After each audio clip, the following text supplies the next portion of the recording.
I neglected at the start to point out the emergency exits, which I think I'm supposed to do each time. So those are behind us, or these doors on either side of the blue curtain. We will move on. Then I need a motion to approve the agenda as we have it. Any? So Marty, and seconded by Judy. Any changes anybody wants to make, or any comments? No? All in favor? 7-0.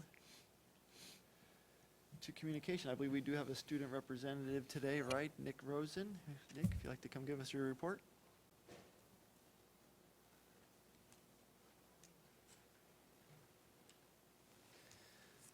Good evening. I'm Nick Rosen. I'm a junior at Fairport High School, and I was elected to be the student representative tonight for all of you guys. This time of year, basically, so I play soccer, and my coach at the end of every year, he gives us a letter, and to the seniors, he says goodbye, and to the underclassmen, he says, let's get busy. This time of year, I would like to associate that, the let's get busy part, with academics and athletics. Not only are spring sports starting up with tryouts, but fall sports are starting up too. We're starting to do winter workouts in the gym, and there's no days off.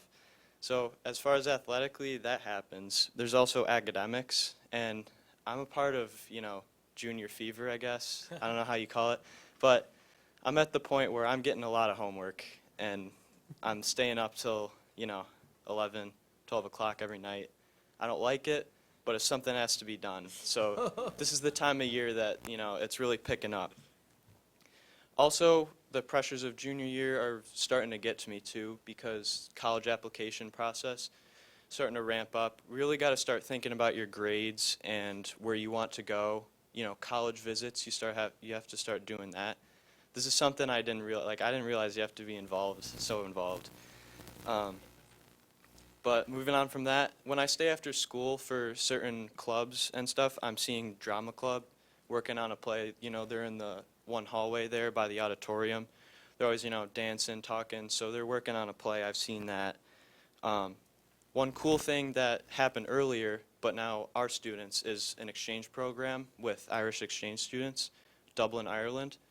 They came here first, and I had an interaction with a few of the Irish students. They're really nice people, so I think this exchange is really good. But that happened, they left, and our students have gone to the airport. They're in Dublin now, and they're now in Ireland with their families and host families. I'm seeing a lot of clubs volunteering too. Leo Club, which I'm a part of, volunteered at the senior center. They handed out food and did dinner and kind of interacted with the people there. I'm also a part of Spanish National Honor Society.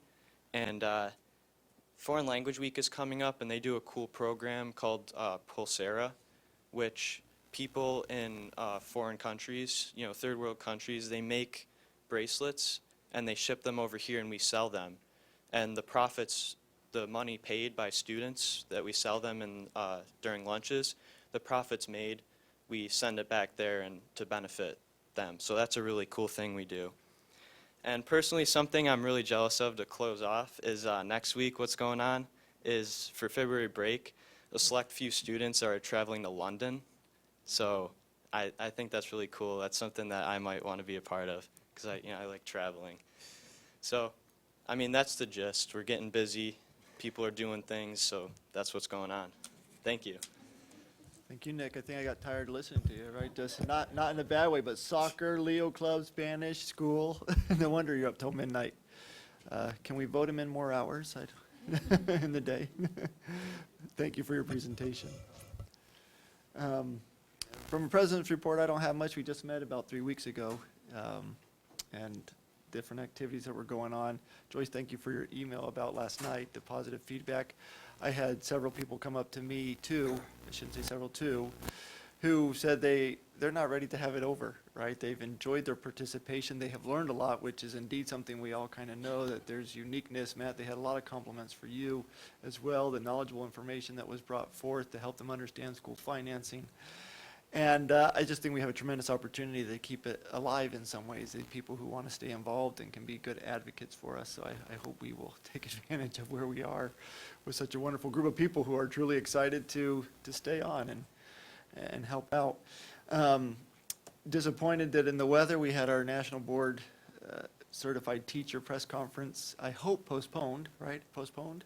We haven't heard anything, so at this point it's canceled, but we hope it'll be rescheduled. Yeah, we haven't confirmed that yet. Right, no, I know, I hope so. I just think it's incredible that we have 12 here alone, and somebody was mentioning to me how many more we have compared to just any other district, which is fabulous. But continues to say, just not with the DAC meeting last night, but with our teachers, the passion internally and externally is fantastic. Always an honor to work in this district, and so that's all I had. Does anybody else want to share anything, any other meetings or anything that came up? No? Then I will. Some of us went to the legislative breakfast. Were you going to speak about that, Jack? I didn't go there, but Were you going to talk Oh, about Brett. that, Brett? 'Cause I know you were there Feel too. free- Yeah, I was there, but And it was interesting. We had legislators from the entire area.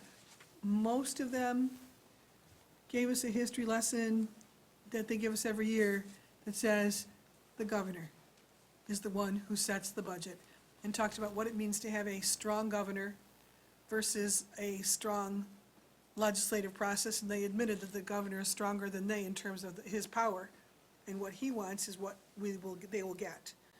So it was interesting in its own way to hear that frank conversation.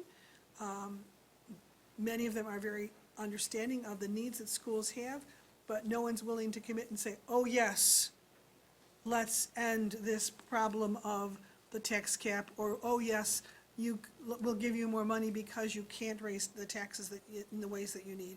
No one's willing to make those discussions. And of course, when we ask them about unfunded mandates, oh, yes, there's no cost to them. And our response, oh, yes, is the cost is for us to bear. It's not the state that's saying that you have to have a certain number of people in, I will just pick foreign languages, or not foreign languages, but English as a second language.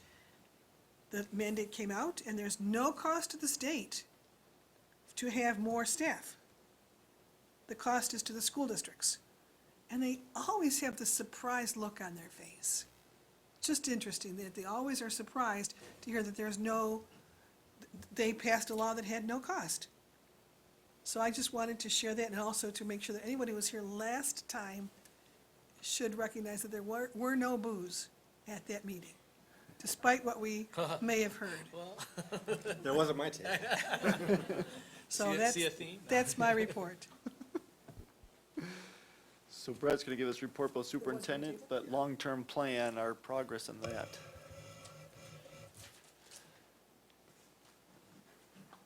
I'm just gonna Go see. I'm good at this. Sit. Good evening. I am the proud superintendent of this incredible, inspiring district in Fairport. To our G2 friends, G2 is inspiring, and we appreciate your advocacy and voice in making sure that our students are given the best possible program. We have similar interests, so I appreciate you coming by and continuing to advocate for your interest. Again, I say this, but every time I say it, I feel like I'm saying it for the first time. I have, the gift of going to all of our schools and seeing all of our students engage in so many incredible activities. Today I was happening upon the Hack Lab at Northside, Dudley, and kids were so engaged and excited to be interacting, talking and creating models of metamorphosis, and seeing the interactions and the engagement it wasn't unique, but it was truly inspiring, and being able to experience that every day. Tomorrow I'm going to be visiting the museum corners at the high school about the Roaring Twenties. Again, authentic learning experiences. I saw the students off to the Irish Exchange, the 20 students. They were excited. They had fire in their eyes. I'm fortunate to see our students compete interscholastically at all levels, all different types of sports. Nick did a great job of sort of speaking to what's happening in our schools, and there's so much energy, so much happening, so much excitement. It's truly, it's an art form. And next month, it's going to be even that much more. We'll be in the midst of our version of March Madness with Brotherhood Sisterhood Week.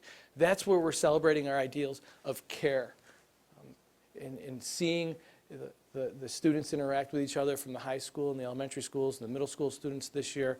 It's going to be a great week, and the performing arts, the visual arts will be alive and well next month, and I'm so proud and excited to be a part of it.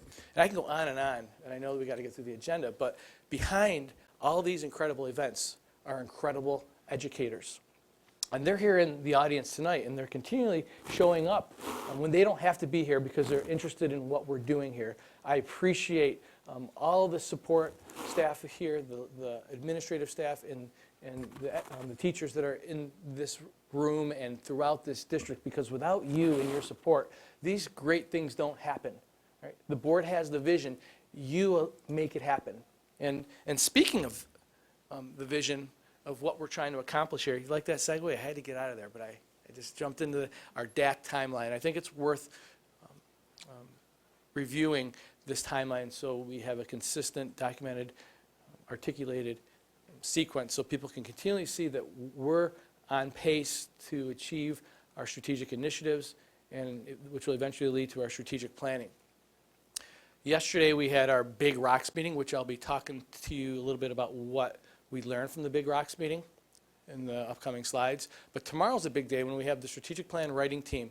They're going to take all the information from the Big Rocks meeting and from the research that's been done by the study teams of the DAC, and they're going to come up with these strategic initiatives. These strategic initiatives will be shared with the full community, and I invite full community. There'll be information forthcoming. We have postcards we're sending out to the community. It's going to be on our social media sites as well to invite community members to see where we are in our process so they can get a close glimpse. All the survey information is on our website. The work of the study groups is on there as well. By April, the Board of Education, after continuing to receive feedback and interacting with all the data points from our study groups, will be confirming the strategic initiatives. So by April, we're going to have a good idea of how we're going to proceed. We're going to have a good idea of the action steps and the priorities that we're going to put at the forefront. The Board of Education will be taking all of these, all this information that I bring forward to them from the incredible study groups that have been, and the DAC as a whole. Between April and June, we'll be developing a management plan that will be providing a task analysis of how we're going to get the work done, and that will continue through June into July. So as we go through the summer, as communication occurs, we'll be sharing how we will get to achieve our goals. You know, the whole concept of the DAC, though, was about bringing people in, to bring people close, to bring our community in, and to develop a collective vision. I would have to say, and I continually celebrate the leaders who were leading those study teams. Leanna Watt, Janet King did a wonderful job with educational programming. Deborah Miles and Nate Reuter were responsible for leading the fiscal sustainability group through activities and coming up with some concrete ideas on how we move forward. And Don Young and Bob Clark were the facilitators who worked with, I think that was our largest group of 42 stakeholders of the 107 members on assessing, reflecting upon our facilities so we can have a good plan in place. And it all sort of came down to this last night. The big rocks for fiscal sustainability, I'm not going to go over every single one of them, but you know, there were some recurring themes and a lot of general ideas that I think will give the writing team a good platform as they begin developing the strategic initiatives. But explore options for raising revenue, look for grants, how we negotiate our contracts, collective buying power, continue trying to maximize ways that we buy our goods. Prioritize our needs. This continually came up. You know, we have so many passions in Fairport, but at some point we need to look at our priorities and be reflective on how they reflect our budgeting processes. Develop and execute a plan to partner with community businesses and local governments. That came up multiple times. There's a +3 there. This one came up a couple different times as well throughout each one of the study groups was to look at our internal efficiencies and partnerships. How are we using our current buildings? Looking at possible reorganizing. Look at our external partnerships. There it is again. Sharing facilities. Promoting the strengths of the district and its employees and students. We have lots to celebrate here. And we need to continue to build upon that and celebrate all the great things that Nick was talking about, the things that we come here and frequently share and celebrate as well. We need to continue to articulate that at a higher level. Facilities planning. This was a continual theme. How do we use our space? Reflect upon how flexible and responsive and adaptable our learning environments are. But we need to do it in a fiscally responsible way. We need to make sure that we are creating facilities that are state of the art. Our kids deserve nothing but the best. Make sure that they're efficient and flexible. Implement a facilities plan that meets instructional needs and one that is fiscally responsible. There it is again. Facilities planning continue. Again, there it is again. Flexible, responsive, rebuilding environments. Provide a cost analysis, dig a little bit deeper into some reorganizational options. Create a plan to systematically address issues in the building condition survey so our facilities are current and up to date. And again, look at creative ways to repurpose space. 107 members, well, it wasn't 107 yesterday, there was about 85 last night, came together to talk about some of our major themes, and there's consistent ideas throughout this process that are really starting to form. Educational programming. This was a big one, making sure that our curriculum is aligned vertically and horizontally. And it shouldn't matter if you're in the JA catchment area or the Brooks Hill catchment area or the Northside Dudley catchment area, Martha Brown or JP, that there's a guaranteed and viable curriculum. There is this passion to make sure that we have courses that meet the needs of all of our students. That's a Fairport ideal. And as we continue to look at our priorities, as we continue to look at how we build and do schools, we need to create schools that are aligned to the various needs of our students. It's definitely not a one-size-fits-all. Design a schedule that allows for effective use of space. There it is again, to provide for student success and staff collaboration. Diverse course selection. Prioritize programs. Physical space. There it is again. Social emotional programming, it kept coming up. Making sure that we're taking care of the hearts and minds of our students. Alternative, equally valued paths to graduation. It speaks to all the great things we're doing with our alternative education. It speaks to our STAR program. It speaks to how we try to support our younger learners during the summer. Time usage, school day, school year in each school building. The idea of what are we going to do with our K-12 start times. Right?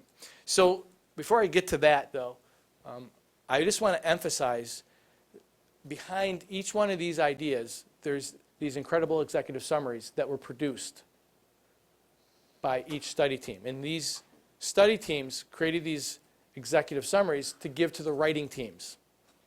So the writing team has all the data from the surveys. They have all the information from the perception report. They have the work that they've done in their individual groups. And now they have these pieces to help hone in on what the strategic initiatives will be as we move forward. One important initiative that wasn't lost and has not been lost, and I think it's important that we reiterate, our commitment to K-12 times aligning them to research. As you recall, a few years back, we did an incredible study that verified what the research asserts, that we need to be attuned to adjusting our times to research. The science is irrefutable. We put it on hold because we were in the midst of all this planning. So as we continue to unfold our planning endeavors, we hope to include this idea of aligning times to research into future planning as we move forward. It won't happen next fall, but you can be assured we will communicate our progress at least a year in advance, well in advance. And anything you could do to share that with your neighbors and friends, we'll continue to put this out there, but I think it's worth mentioning that we're passionate about this idea. It's not gone away. We hope to wrap it up in the future endeavors. When we do make a move, we will communicate thoroughly well in advance, because I know that affects families. That's all I have.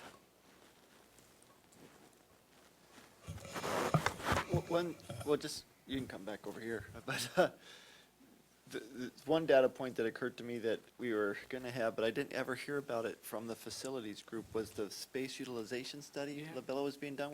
Did they have that, or is it completed? Where does that stand? You'll see the space utilization come forward as we look at the reorganization options that we'll be studying. So we'll be able to overlay that data with the data that we're going to have to consider for our future planning with facilities. So that information is very helpful as we look at and do the math on how we're using our spaces.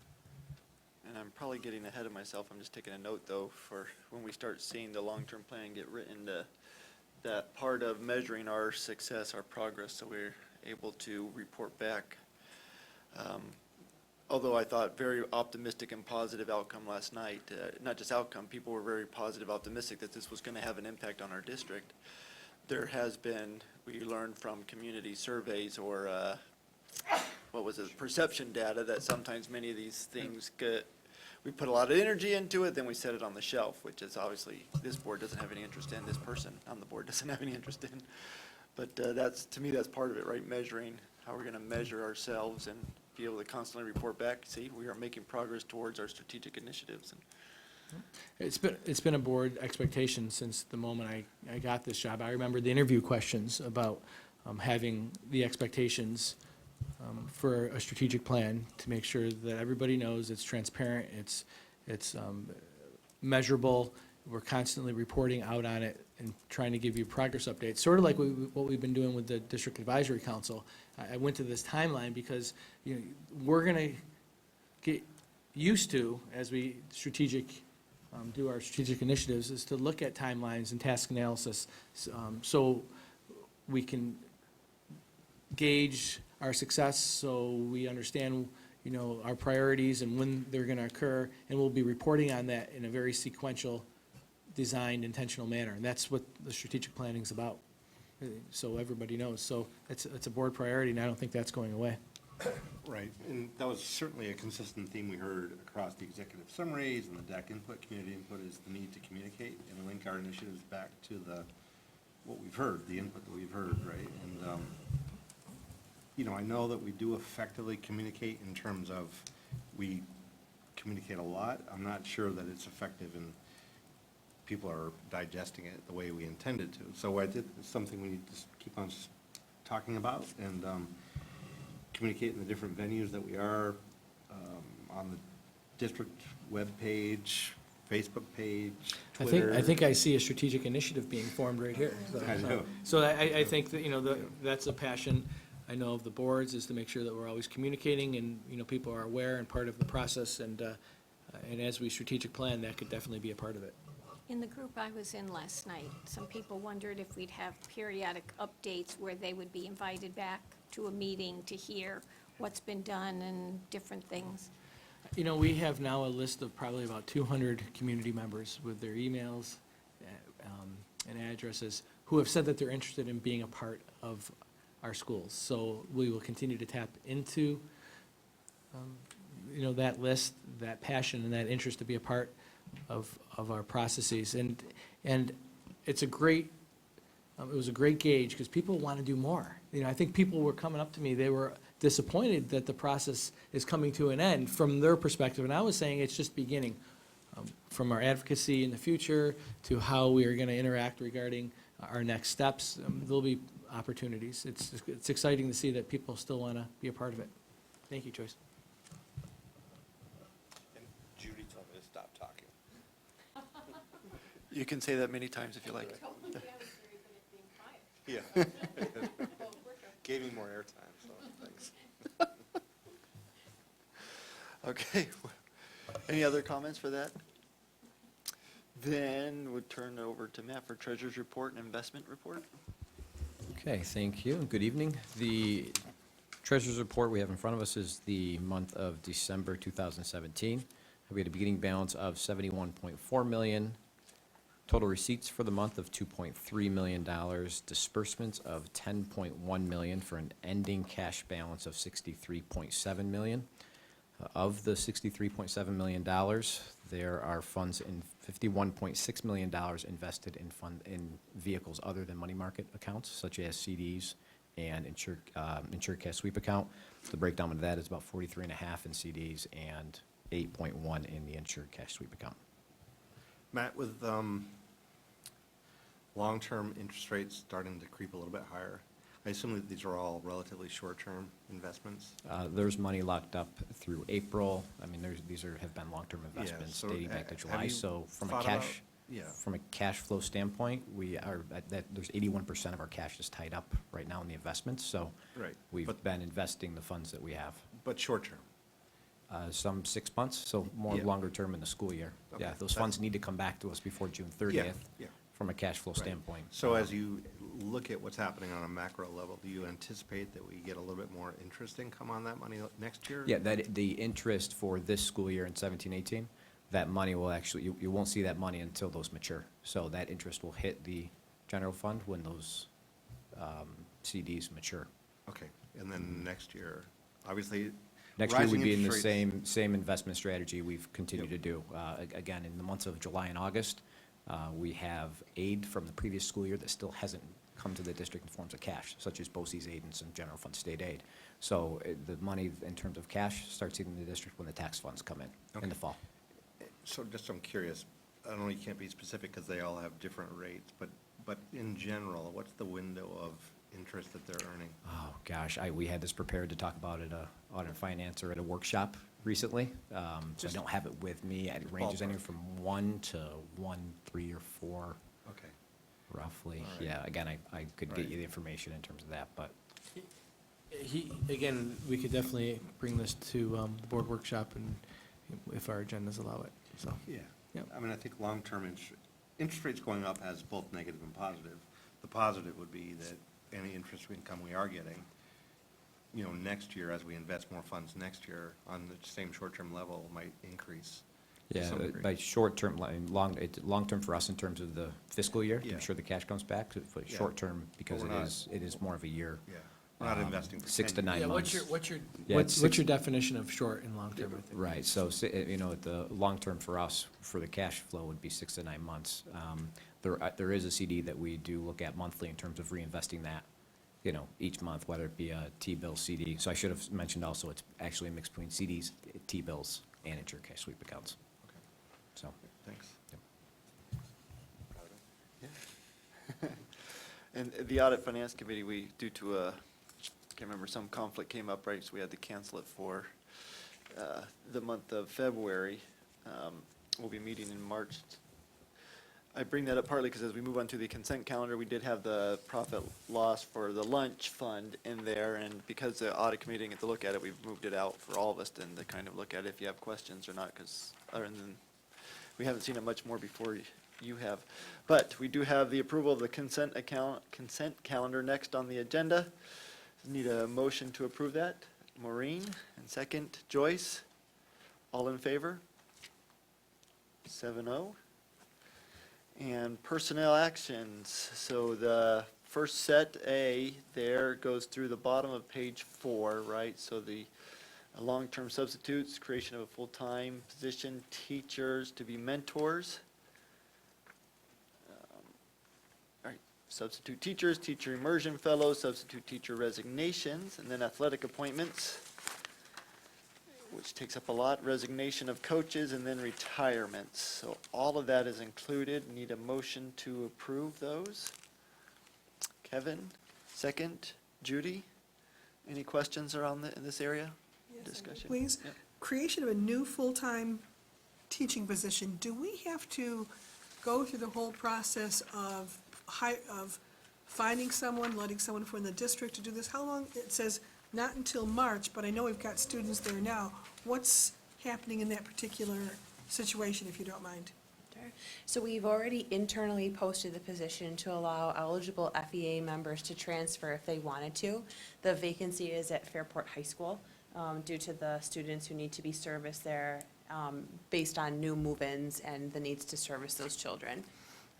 We posted the position externally in anticipation of board approval, but we've not moved forward with our hiring process until such time as the position was created by you. So now, if this position is approved, we would move forward with interviewing, which would include a committee interview, demo lesson, an interview with the superintendent of schools, and then fill the position. It's possible if the successful candidate is in a teaching position, they'd need to give 30 days notice, but we would like to fill the position as quickly as possible. So we're hoping for March 1st, but would hope just to fill with the right person as soon as the right person's available. I was just thinking if we got an internal candidate, that then we would have to post for that particular person's change. So it could make some interesting dominoes. So, There was not an internal transfer, so that posting has closed, so it would be a direct hire. okay. But we still may not get that person until, depending on what the background of, and the need of the other person would be. Correct. Okay, just wondered how it was going. And who is filling this position right now? Do we just have a substitute? The Fairport High School is servicing it with other educators to the best of their abilities through substitutes and through other supports in the building. Okay, It's not one set person they're doing the best they can to service the students. thank you. Any other questions? All in favor? 7-0. B, on the top of page 5, tenure appointments. 2 individuals. I would try to say the names, but I think I would, I know somebody. do you? So it's an exciting vote. Do I have a motion to approve the tenure positions? Marty, second Joyce. Of course, we all raised our hands. I hope you noticed that. Congratulations. Well, wait, we haven't voted. You're a little premature there. Except you. We want to, Congratulations for being on here. yes, right. That's all.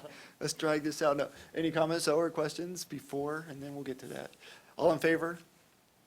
Indeed, Brett, if you'd like to say I it. already said it. Congratulations. Thank you. It's very exciting. Love voting for those because we have excellent employees, and Congratulations. thank you. C, non-instructional and civil service. This goes through the top of page 6 on the next side. We have some new appointments, resignations, and paraprofessionals to be mentors. Motion to approve. Marty, second. Judy? Any questions here, comments? No? All in favor? 7-0. And then we have a memorandum of agreement, FAA evaluation plan for non-principals. Motion to approve. Damon, second. Maureen? Questions, comments?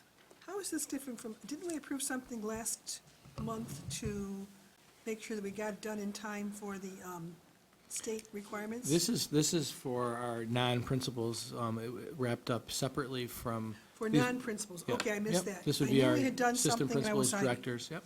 the language is very, very similar, that's why I was, okay, thank you. Anything else? Okay, all in favor? 7-0. Okay, we are to our presentation of the 2018-2019 non-instructional budget, which is not a final document in any way, right?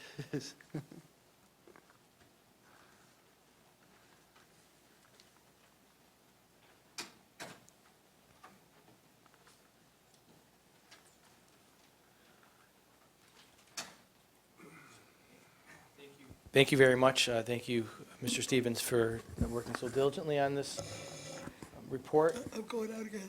This is our third year at it, so I think, hopefully we'll be smooth, and I'll start the presentation off, but Matt will get us to the finish line to talk a little about how we are moving forward with our non-instructional budget.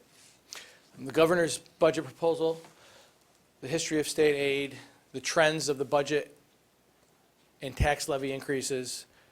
We're going to review very specific components of the non-instructional budget, and of course, if there's discussion, this is what this report will entail. We've talked a little bit about our foundation aid. Foundation aid is our largest source of aid. It's pretty much the bulk of how we receive funds from the state to support public education. We're at a whopping 14.7% increase of our $132 million budget. If you take a look at the $338,000 that we are projected to get, that will most likely increase as we go through the budget season. As Maureen said, we've been advocating with our state assemblymen and legislators. I go and meet with Rich Funke, with Mr. Stevens on Thursday to continue to talk about, how these budgets or these proposals of the executive budget, how it will affect our schools. In March, we'll be taking an advocacy trip to Albany. The Board of Education will be there. I'll be down there as well at a superintendent's function, and we'll be meeting with our representatives directly in Albany to talk about this very piece. If you take a look at this budget, just from the projections, we're looking at a 1.26% increase in state aid. Right, if you add the 338 to 165,000, you're looking at approximately $503,000 or $500 on our budget to do business. And it's scant. It's definitely not the aid that we feel passionately about, and it's just not we at Fairport, but public educators, public education advocates would argue that since 2007, fully funded foundation aid has not been flowing, and as a result of that, we have not received an estimate of $82 million in fully funded foundation aid. You see that in the conversations that we're having today on future planning and fiscal sustainability. It's affecting Fairport in many ways, but we will continue to advocate, and the board's passionate about that as we move forward. History of Fairport's state aid revenues. You could see from the American Recovery and Reinvestment Act in 2011, we had a little shot of an increase in funding from the state, but then you'll see that the aid has increasing at a decreasing rate, and that's because of course, you guessed it right, the GEA. I know some of you have been out there. You know this presentation quite well. But if you take a look at this, so this has nothing to do with the foundation aid, right? So in addition to the money that we weren't receiving through our foundation aid, this happened to us between 2010 and 11 to 2015-16. And I said to Matt, do I got to show this again? He's like, Brett, you got to show this again. People need to continue to understand that we are where we are today because of what's happened in the past. And it's the reasons why the Board of Education advocates. It's the reason why we spend our Saturday mornings with our leaders. And I know that NYSET and our teacher leaders do the same exact thing. And SANES, that's our administrative unit, always trying to advocate for our public schools. But there are major cuts, and it gashes into what we do best here. And it's amazing that we still do it, and we still do it so well. And that's a tribute to our incredible staff. Brett, a couple of things. One is at the legislative breakfast that we went to. Somebody, during the Q&A period, somebody got up and asked the legislators when we'd see this money returned to us. And that brought a big laugh, and basically we're not going to see that money back. So that's gone. That's not coming back. But I would ask, also, during that same period of time, I mean, what's the decrease in our overall reserves? Okay. Mr. Stevens, you want to? Well, I mean, it's So, somewhat. so what's happening is our reserves, as we go through the budget process, we'll definitely be bringing some illustrations so people can see it. But in short of it, and Matt, you could jump in at any point in time, but in short of it, our reserves are decreasing by the year 2000. Yep, 2020. 22, 23, we will not be able to balance our budget because we are deficit spending to make up for the loss of all these funds. And overall, we had over $40 million in our restricted reserves, and now I believe we're in the $20 million range for such reserves, yep. All of which are listed on the treasurer's report, if we added the numbers up. So just to a large degree, in order to maintain the program that we have here, with the GEA and the lack of foundation aid, we've had to really. Well, you bring up a good point. This is only like half the story, okay? The perfect storm of it is the tax levy limit. Now, we're not going to talk about the tax levy limit tonight because that's on the revenue side of that, and that's another conversation in this process. But our ability to raise revenues severely impacts, and again, I think that it takes away the voice of the community because the community should be able to vote on how they want their schools. And having Albany say that you can't make that decision, I think that speaks volumes, but it sticks. The tax cap sticks because it sells. Our politicians will admit that, and that's not going away. So these are our new realities. Here's a really interesting graph. If you sort of see this sharp increase, right? For those of us who are visual, that looks really kind of exciting, right? This is our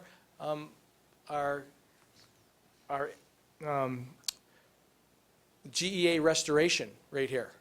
So we're getting money back as a result of GEA, but that's over now, and we're getting flatter. It's not going to be quite flat, but again, it speaks to that 1.26% increase concept that I was talking about in the beginning. We are pretty much maxed out on the aid that we're going to be getting. We're not getting new money. We're not getting ARA aid, or we're not getting more GEA. It's pretty much we're living on the foundation aid, and projections continually hold true on that. Well, Brett, I love graphs. I do a lot of them in my work, but I would suggest it needs to go back further to see that it's the U, right? This shows it increasing, but it doesn't show what it was in 2007 and 8, where we are back to where we were, right? And we are above some of that, but it's that increase from where we were to where we are now is barely an increase, where this makes it look like we really did get an infusion of state aid when it was a return to what was more normal. So I think half the graph kind of does us a disservice. But regardless, if you wanted to graph our reserves at the same time, you would see it, I think, on a delayed basis, right? Our reserves have fallen afterwards as we're trying to make up for that. Thank you. Our budget history relative to our school budget increases, our tax levies, and our tax rate. You can see that our budget to budgets have averaged a 5-year 3.46. Our tax levy has been 2.57. Again, the tax levy is how we raise money to pay for our programming. But our tax rate is consistently lower, and that's a tribute to the quality budgeting that occurs relative to the assessed values of our homes. And if you look at the trends here, last year, without our debt, we added debt as a natural occurring event.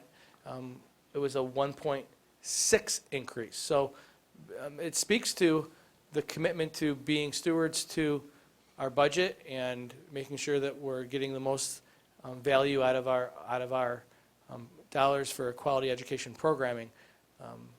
So these numbers hold true to fiscal responsibility.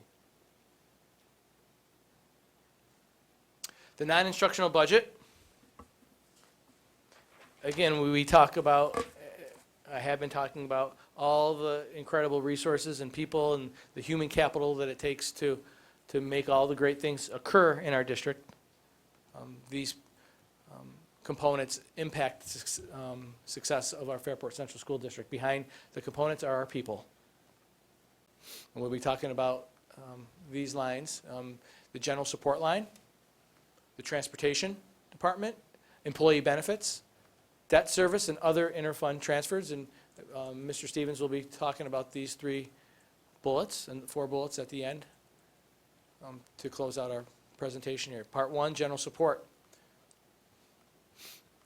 Services that support and enhance the core of our programming. The Board of Education, general administration and staff, finance, central services, and special insurances. Board of Education, their budget line, you'll see this anticipates an administrative, an additional, this illustrates a decrease in, we have an anticipated retirement for the board clerk. So you'll see a negative 30% in that budget line. The board recognizing, the fiscal times that we're in, the board clerk does so many things for the Board of Education and our district, that this represents a decrease to a part-time position for the district clerk. We're anticipating an additional vote for a capital project, and that's why you see an increase in that line as well. Hey, Brett, just to clarify, because Karen is here. We're not decreasing her pay, but Karen is retiring, so just so we clarify for everybody else, she's retiring, we're gonna take a portion of what she does Yeah. and reassign that, allocate that to other people, and then take the board clerk position and make it, try to make it a part-time position in order to save money. So I just wanted to clarify for everybody, but also for Karen's sake, what the plan is. Not that you're gonna lose any sleep over it, but, right. Not on her. You should have seen her. You should have seen what she was looking at. Yeah. With beautiful sunsets and. Yep. I wasn't here last month, I didn't vote for that, I just think that for the record. The next line is from the business office. You'll see a 3.87% decrease change in that line. There was a retirement in the business office. We'll be replacing that retirement with a lower cost employee. You'll see a 12% increase in the treasurer because we were able to do some shifting of responsibilities to our district treasurer, and again, to realize an overall savings within this line, even though that there's a increase of 12%.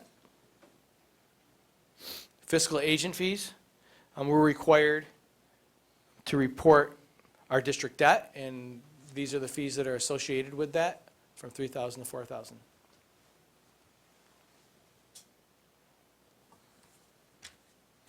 Our central administration, that's the superintendent's office, a 2% increase there. You'll see a flat line with our legal fees. The legal fees help with our capital projects, labor relations. When we talk about our, interactions with waste management, lead testing, we need sound counsel, and that's where that money goes to. A 2.2% increase in human resources, and our public information office has a 1.85%. The central services component. Now, we've seen what they do when there's snowstorms, when buildings need to be cleaned, when our IT support is on hand. The value of what they contribute is significant. That's the central services. There is the operational component of this line. There's a 0.18% decrease. And I think that's a response to the community's interest in making sure that we manage our facilities, that if there's projects that need to occur, we shifted some dollars from the heating and energy lines to some maintenance lines to be responsive to what we're hearing from the community, but for a total of 1.66%.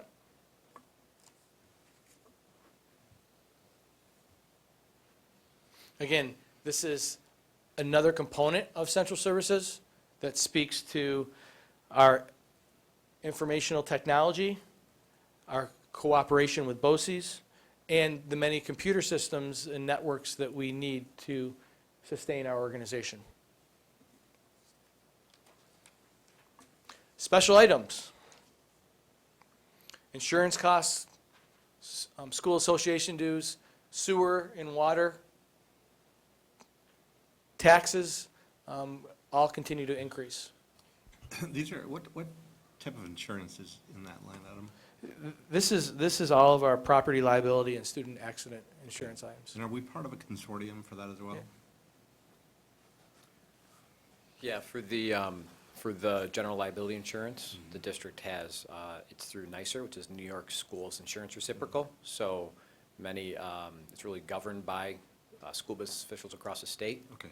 So it's overall collective for that. And then it's, really the insurance comes from looking at each district's properties and determining liability in that sense. Okay, all right.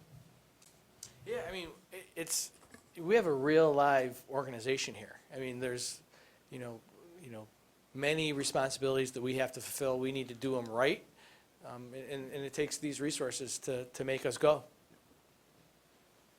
And there's a BOCES administration cost. Again, our costs for working with BOCES.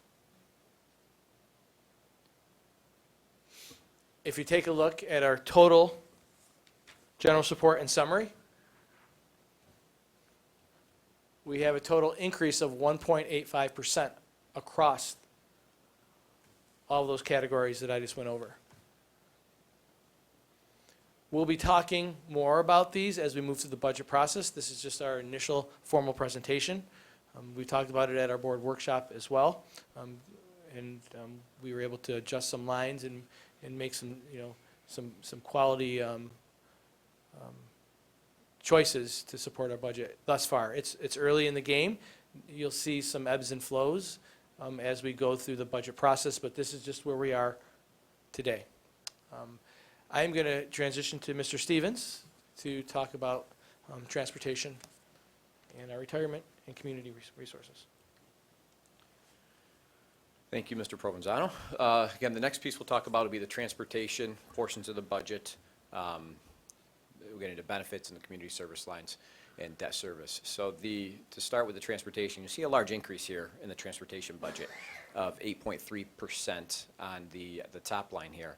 And with the upcoming capital project for the new transportation facility, the district will be unable to park staff vehicles on site. So it's a tight site, and we're doing scheduling every day. We met again this morning to talk about the scheduling of the timeline of the project and coordination of many things that take place.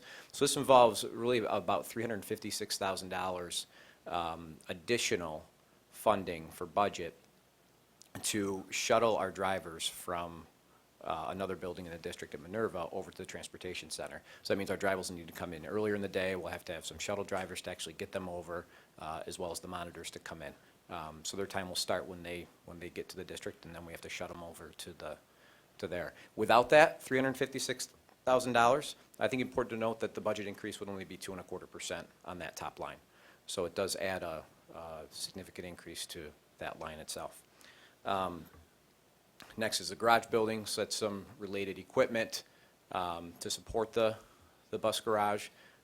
We'll not be able to buy all equipment out of the capital project because also managing that budget as well. So, and our garage building will still be operating next year, so that they'll still be on site working out of the transportation center while the new building is being constructed. Matt, I don't recall, but the shuttle buses that we have to provide and the labor that the cost, is that aidable? It is aidable. Yep. Okay. Yeah. All right. So, but that will be aid that'll flow in 2019-20. Okay, all right. Yeah, so it's really with that increase, because we wouldn't anticipate to have shuttle needs in 2018-19. Yeah. I'm sorry, in 2019-20. Right. But this is really a Early revenue. 2 to 3 year outlook, Yep. because then we need to be prepared for any revenue decrease we would have in 2021. And then contract transportation, this involves our Apple transportation. We utilize BOCES as well for transportation, and we've seen an increase in the requests coming through for these transportation needs that we're unable to cover with our own fleet and employees.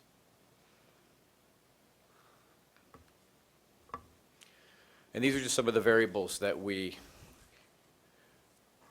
run into and work with in the transportation budget. So fuel and oil, any homeless transportation, our private schools, tutoring transportation, and our special ed transportation. So that's why you see that contract transportation did have an increase, because we've seen some increased needs during this school year. So our bus purchases, another big piece of the transportation budget. We have approximately a 10-year replacement cycle. I say that because this year we have 11 buses being traded in, 6 of which are 12 years old, 3 of which are 11 years old, 1 10 and 1 9. So this varies each year as we're managing the fleet and looking outward each year of a fleet of over 100 buses total. So the 18-19 budget is $1.286 million, or a 1.73% increase. Important to note also that the bus purchases is a capital exclusion on the tax cap, so that is also, it plays in there. So any increase in the bus purchase cost here is a direct impact over the tax cap and is an excludable, plays into the capital exclusion. For now. For now. For now, right? There's a proposal to include that, right? So, which hopefully that won't go through. But my question is, if we're replacing, for example, 7 72 passengers, 2 65, and 2 28, are we replacing those with new buses of the similar size, or is there a modification based on? We look at the needs each year, so it could be a modification based on the needs of the district. So if you remember years ago, we had done away with some of the smaller buses and went to larger buses. So it really is looking at the needs that we have as a district. Yep, so these buses are actually the proposed new buses would be the 772, 265, and 228. Okay. Do we still have any of the hybrid buses still in the I fleet? believe we have 2 hybrid buses They're still running? still running.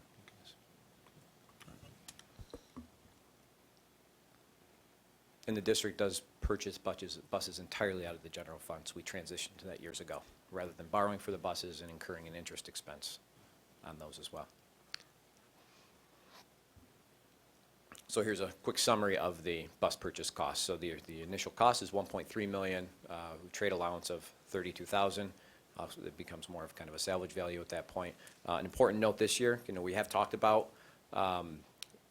the possibility of auctioning, but really with the transportation center going up for the next couple of years, we're going to be tight on space. So the trade-in allows us to manage our storage of buses, especially as we're looking at storing buses off-site during the summer, and then having our drivers park off-site next year. So it's really trading in is a key component this year. We also talked last year about this and over the summer that we've in the past run into holding onto the buses longer because of the auction process. So again, key this year with the construction taking place. So the next piece will be the employee benefits we talk about. 2 of the big components would be the employee retirement system and the teacher retirement system. So the average contribution rate for the employee retirement system is anticipated to be approximately 16% compared to 15.3% in 17-18. Actually, the rates, there's 6 different tiers, and we do look at all of those tiers and the salaries of those people in each tier when projecting out the following year. But the average contribution rate is 16% that the state does publish.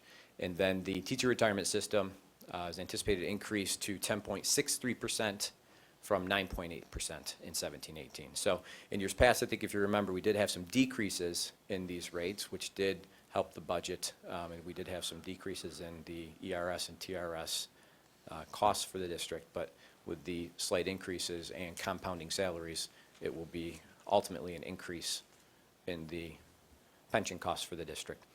So actually, let me just to go back real quick.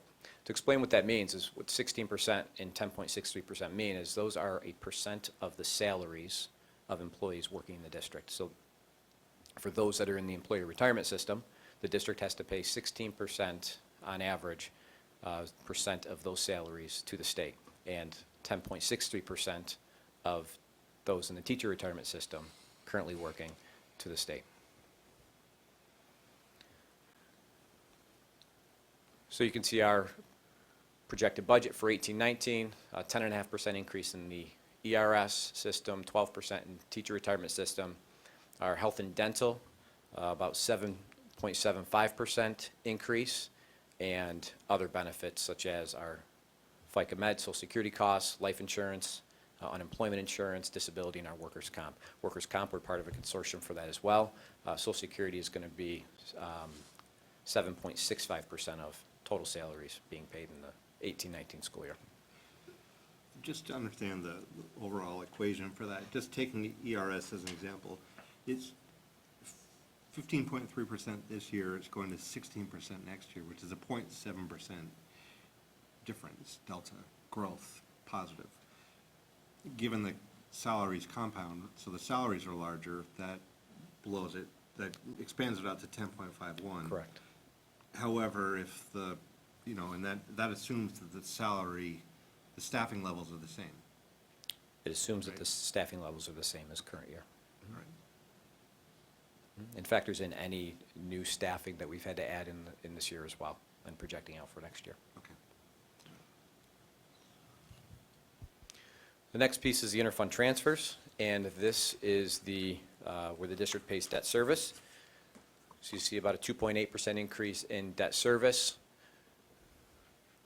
We have a transfer to the special aid fund, which would be the district's share of our special ed summer school and Rochester School for the Deaf. So the district is required to pay 80% of those such costs, get 20% back from the state. And then transfer to the capital fund for facilities improvement would be the district's capital outlay project. So we'll look at the building condition survey closely and identify one project that has to be at a single building in order to qualify for aid for the facilities improvements. So, and actually, I go back to the special aid. The district's responsibility is 20%, 80% from the state. And then community service, this is our lifeguards at the pool. So we have to, in chart of accounts, record the expenses on the expense side of the budget, and we do receive facility use fees on the revenue side.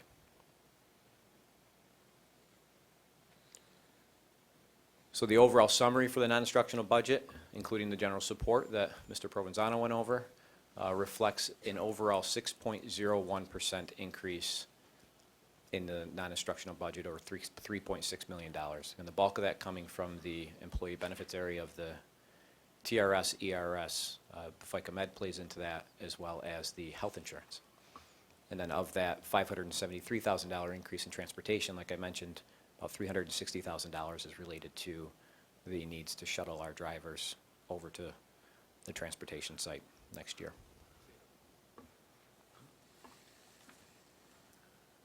Okay, I'll turn it back over to Mr. Provenzano. Thank you. Mr. Stevens, thank you very much. Thank you for preparing the budget as well, and for your continual work on this process. March 20th will be an important presentation where we talk about the instructional budget. It'll be the first draft. And we'll also talk about the revenues. We started sneaking into the conversation about revenues appropriately, but we'll be able to see and have a clearer picture on how we are proceeding through our budget season. April 17th will be our second draft of our total budget. And we'll be looking for the board at this time to adopt the budget. Again, at that time, we should have clarity on, what the final numbers should be, and how that will impact our budget. There'll be a public hearing on May 1st. On May 15th, at Johanna Perrin from 6 a.m. to 9 p.m., they'll have the budget vote and the board elections.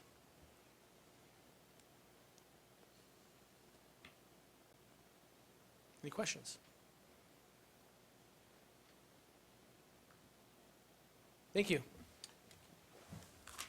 Well, Brett, just to put it out there, if anyone is interested in running, what are our deadlines? Petitions are available March 1st. March 1st? From the district clerk's office. Okay. And they have to be turned in by April 16th. Okay. And how many signatures this year for petition? 50. It's a good year. 50,000. 50. Piece of cake. Okay, I guess that's my cue, sorry. Board discussion action items. Policies, second reading for the 3 that are listed. Do you have a motion to approve? Joyce, and second Judy. Any questions about that? These were previously covered, so second reading. All in favor? 7-0. School-sponsored field trips. List was provided in boxed. Motion to approve. Kevin, second Joyce. Questions or discussion? No? All in favor? 7-0. And then the school lunch profit loss, so we had that given to us as well. Motion to approve that. Marty, second Judy. And any questions around that? Or Yeah, do you want to discuss or tell us anything about it yet? Yep. The profit loss is through December, so this covers July through December of 17. If you look at the far left column is our total budget for 17-18 for the food service budget. This is outside of the general fund, so food service program essentially has their own budget. The expenses will be their salaries, benefits, cost of food, and really what to run the program. You know, it's like a restaurant that covers 8 buildings throughout our district. And then the revenues, the big pieces will be we participate in the national and state school lunch program to get federal and state aid, and then would be sale of meals. So as you look at this, you see for 2017-18, the revenues are a little higher than 16-17. But this is to date, right? This is to Both- date. Both of those columns are to date. Those are to Yes. date. Both Right. columns are Yeah. to date. Yes, Yeah. correct. Yes, that's what we try to show, so we can see where we are Right. in comparison to the previous year. No, initially, my first thought was, whoa, something, but, right, No, it's just yes. to date on both of the right columns. To date on both sides, yes, for 17-18 and 16-17. You can see the big piece would be the state and federal reimbursement being a little higher than where we were in the previous year. And down in the expenses, you can see that we are a little higher than the previous year in expenses, netting out to an income loss of, a net income of about 35,000 compared to 31,000 in the previous year. So it's, you know, trending very similar to the previous year.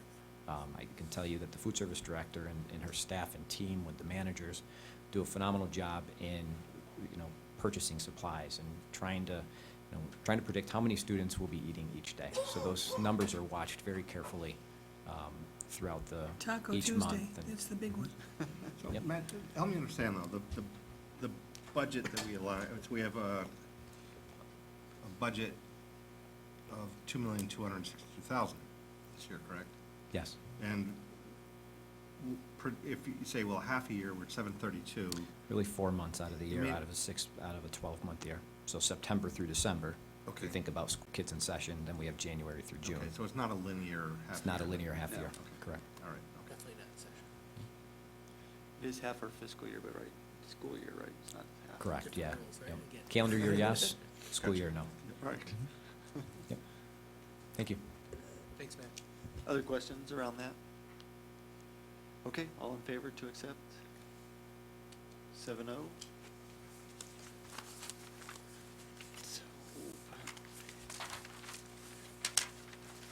So we are to board comments. Are there other comments? I guess I'd like to, we were given the artist in residence, right? Just mention that for anybody else who might be interested to attend on March 2nd, Friday, March 2nd. Anybody interested? I know, Maureen, when you first saw this, you were quite happy, right? Oh, So- yeah, I love, well, this is the one that's I love the one that comes in March, which is the whole district. This is a whole sort of juried program, but it really does highlight some really good things happening in our community. So, An and our incredible people. talent, display of, an incredible display of talent Great as talent. well, Amazing. yeah. Well, you know, our student speaker talked about so many things that are going on in the district, and there are 2 that are coming up. This week, we've got the Hunch, we're invited to tell me the NASA program, and I'm like, whoa, this is the first time we've been invited to something to see what's going on with our students, and I think that's gonna be very good. That's And tomorrow, there's- right? Yep, and there's, oh shoot, lost my train of thought. Where is that, by the way? I saw it was in the high school, but it's tomorrow. between 11 and 1. Do we know where in high school? I think we'll be direct. We'll get it to you. We'll. In the library? Libraries, Okay. okay. And there's just so many other things that are happening that are good things and, you know, that we're hearing about, and it's nice to hear other people are too. Yeah. So, So I don't have any comments. Are there others, though, who'd like to? Sure, I have a You- couple. You Well, took a breath. So I wanted to kind of, this is our meeting, right? It's our business meeting. So we talked about Dublin, right? So my daughter was on that trip and she told, so they flew in, they arrived in Dublin at 5 in the morning or 5:30. Then they got on their buses and immediately started touring, right? They didn't want the kids to go to sleep. They didn't go to the hotel. So at one point during the afternoon, they were at a museum and they were all in a dark auditorium watching a movie. sure they were. And when the lights turned on, the whole group, including Bob Clark and Tony Exton, they all had snoozing and had drool coming out of their mouth. Now, don't And their share bus did secrets. break down on the way to Toronto to get the flight, but they had ample time to get on there, so Well, they that was flew one. to Toronto. I was at last week, the varsity basketball game against Russia and Henrietta, and that was an intense game. But I was very proud of our athletes and coaches and fans, because it did get very competitive at one point. I mean, it was at that line where it could have gotten out of hand, but there was just really good composure and everything. Everybody behaved themselves. It was very good. So, and they won the game. So, that was fun. The advocacy letter that we joined up with Greece, just to make note. I mean, that was really, really well written, and you were the author of that. But we did join up with Greece, and I think that was posted and also shared. So that was very good as I well. haven't looked, is that on the website? For other people to see what was that? Is Um, that on our website yet? I don't know. Do we have an advocacy area we can put that on our I website? I don't believe it's on yet. When Just wondering. it's finalized, I could work with Ms. Gerstlin. Do we know when Greece was planning on sending the packet out? Yeah. Joyce, did we hear when Greece was gonna send theirs, all these together? Just waiting for ours, and then they were gonna send them Send it out. together. Okay, great. And just the last comment I had is G2 or the Hack Lab that we talked about. Really, I mean, I think we all agree that they're awesome programs. They really do have a huge impact to kids, and we all support that. And I think that we'll have a lot of discussion about the budget and how that fits in. But I would just say, again, when we talked about one of the big rocks that we learned about was horizontally and vertical alignment of curriculum, that we should really be thinking about these programs for all schools and not just select schools, or, it should be either we can support them in all schools or we can't support them in all schools, right? So just my comment. That's it.